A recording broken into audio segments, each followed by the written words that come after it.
shadows are devoured by even darker shadows, the curtain pulls back and reveals a world without light! Hey, what's up YouTube? This is TR Bailey, and I'm the guy that quit for a week. Just a week. Just a week. You're so funny. Oh, actually, it's the guy that's holding the camera's fault. I actually was really going to quit, and then he came back and said, like, dude, I'm going to play. And I'm like, well, I live at his house. Well, damn. And I'll play, I guess. And then I'm just like, dude, now I'm just taking back over, I guess. So yeah, this is the wind-up deck list that I'm playing so far for the new ban list. From my testing, it has been pretty strong, actually, and I will just go ahead and discuss some things. And this is obviously not set in stone, as it's not even, we haven't even hit the ban list hasn't even hit yet, so we don't really necessarily know everything about the format, but we have a pretty good idea. It's not as good as this deck. Well, that's just a bad matchup, but It's a bad matchup for everybody. Yeah, okay, whatever. Thunder King Ryo. Just obviously, just a strong card. Anytime that you're playing in any format, Thunder King's going to be good. I was really disappointed that this card stayed at 1. I thought it was ready for that card to go back to 2 or to 3 because I never thought it was crazy. At first I was like, I don't think I'm going to play 3 of these, but I went ahead and caved and play 3 Tour Guide from the Underworld. Damn cat. Cat almost owned your video. Yeah, almost did. So 3 Tour Guide. Tour Guide's really good. You know, you can go into all the card, Engineer, just so many good plays. And then the extra target I play is the Tour Bust. Now, I did start out with Night Assailant, and the reason why I went to Bust is because there's a lot of decks that use their graveyard. Because I think a lot of people forget that this card can abuse things in your opponent's graveyard as well. So, for an example, people that play Zombies, you can shuffle their Mizukis back. People that play any of the Dragon Rulers, you can shuffle their Dragon Rulers back. Water, you can put some of their cards back. Chaos decks, you can put their cards back. So with that being said, this card can be really, really strong. Geargia is like, you can turn MK2 off by shuffling Geargia armor back. There's just a lot of things that you can do with Bust that you can't do with Night Assailant. And Night Assailant, honestly, is just not that good. Obviously, Bust would be better if Zen Mighty was legal, but I mean, it's just really strong against your opponent, whereas Night Assailant can be good, but it's not necessarily going to be, and it's slow. So that's why I went with Bust. And then into the part where it's actually, you know, considered wind-ups, go 3 Rabbit. I'm not going to really explain this card. Bunny bitch. Yeah, you go. And 3 Rat. Monster Reborn's pretty good, and it's banned, so I'm going to play 3 of them. 3 Shark. Card's, you know, solid. I would play less Sharks in exchange for Magicians, but nope, that's only in the OCG. Warrior. Yeah, I'm gonna cry about it. I will. I'm not even gonna lie. Book of Moon, Dark Hole, good cards. Dose, Pot of Dualities, because Duality is good in this deck in the opening hand, of course. 2 Messengers. I almost cut it, but then I'm just like, Messenger's just too strong in this deck. Like, I've never seen a deck where Messenger's that good in it besides windups. Like, it does so much damage to your opponent. It gives you so much time. Mystical Space Typhoon. 3 of them, because it's a really good card. And especially if the format slows down like we're expecting. Yeah, and I think it'll probably speed back up midway through. I think Water's going to be the best deck. So I think Water and Geargia are going to keep it fast, but the other decks are kind of going to be slower.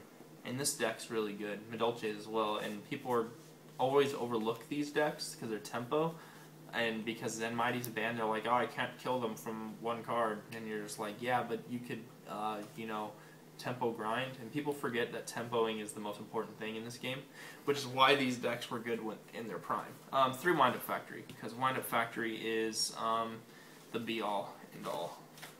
Rabbit Factory is still probably the best opening in Yu-Gi-Oh! 3 Upstart Goblin. I like Upstart Goblin a lot, and I'm glad to be able to play 3. I don't think that's ever going to change. It might change, but I doubt it. But I love Upstart. I even picked up my Supers long-term investment because I'm always going to play Upstarts in a lot of decks. Solemn Warning, Compulsory, Torrential, Bottomless, and Trapstun for now. I actually wanted to play Double Dust Tornado, but I didn't want to cut an Upstart or a Duality. And then I ended up just saying, let's try the Trapstun, and so far it's been pretty good. You know, people still try to keep to lock you and just random crap.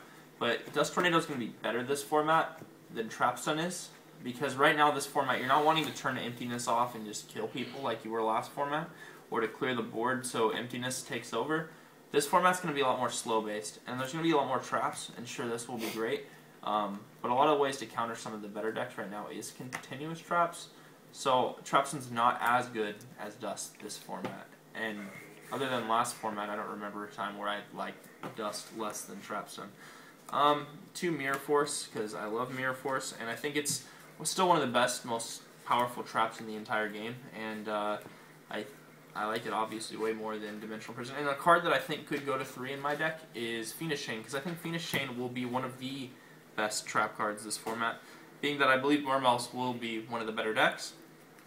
That's one reason. Another reason is because you know, people are going to try to be able to make those synchro decks work. Now, a lot of synchro decks require a lot of effects. Plants, maybe. Plants, maybe.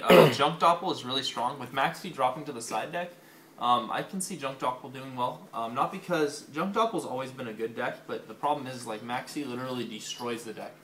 And, I mean, there's not a lot of decks you just be like, oh, you could just stop. But in Junk Doppel, you can't do that. You have to always give a +1, which is a problem. But I think Junk Doppel can be strong in this format. And Phoenix Chain really slows that deck down. And it's a good main deck answer in a lot of ways to a lot of decks. So, to the extra deck. So, the first change is I cut some tempo for Zen mains so far. I don't think Tempo is going to see a huge play in this format. You never know. So, Tempo is not necessarily ruled out. But right now, I think Zen mains might be better with Tour Guide being at 3. I think that Zen mains could be just a good option. Invoker is really good. Soul is really, really good. Levier, obvious. Levier can do so many crazy things. I mean, Ghost Trick Alucard. I've talked about this card plenty of times. It's one of the best rank 3 XCs they've ever made. But not as good as this one, Engineer. Engineer's too good. Another card I've considered over the Zen mains is Acid Golem, because I think I would really like to have an out without using Dust Tornado or MST to skill drain. Leviathan Dragon's good, Abyss Dweller, Maystroke, Diamond Direwolf, Poplo Operative, Volcasaurus, Zen Mayo, obviously, Tiras, Too Strong, and Gaia Charger. So that is the extra. And now for the side deck. These 4 cards that I haven't decided upon yet. Could be Smashing Ground, Debunk. There's a lot of different cards I'm considering right now. Veiler, I just don't know about these slots yet. These are the X Factor slots. I'm not sure yet. Siding 1 Dust, 1 Soul Drain for sure.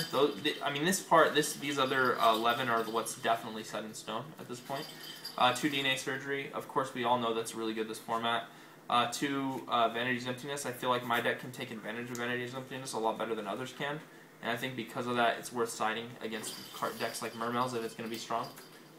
Dimensional Fissure, always good. Snowman Eater, 2 of them, because this card's always good almost every format. Even last format it was good. And 2 Max C. So that's those are the card choices for the deck so far. You know, I never asked you guys, so why not? What do you guys think I should side? Leave it in the comments below. See what you think some of those 4 cards could be. I could definitely use some assistance. Let's see what you guys think. But anyway, the reason why I play the way this does is because I feel like this has a versatile thing. I think it's a very versatile deck list for a variety of matchups because we're not sure what the matchups are going to be. I'm going to try to go to YCS Atlanta, and so because of that, you want to make a very versatile deck list because, as you know, the first format, the first YCS of every format always has about, you know, you're going to play 11 rounds of Swiss and play probably 9 or 10 different matchups. And so because of that, you want to have versatility across the board. Other decks I think that could be good are Chaos Dragons. I think there's a lot of potential there. Lightsworn's down the road, obviously, Madolches. So with that in mind, I wanted to make sure I had a little bit of answers to everything in the main deck, but I didn't want to obviously expend too much towards what I think is going to be the best deck, which is Mermails. Anyway, guys, I want to thank you guys for watching. Don't forget to like, subscribe, and comment. This is TR Bailey signing out. Thanks, guys.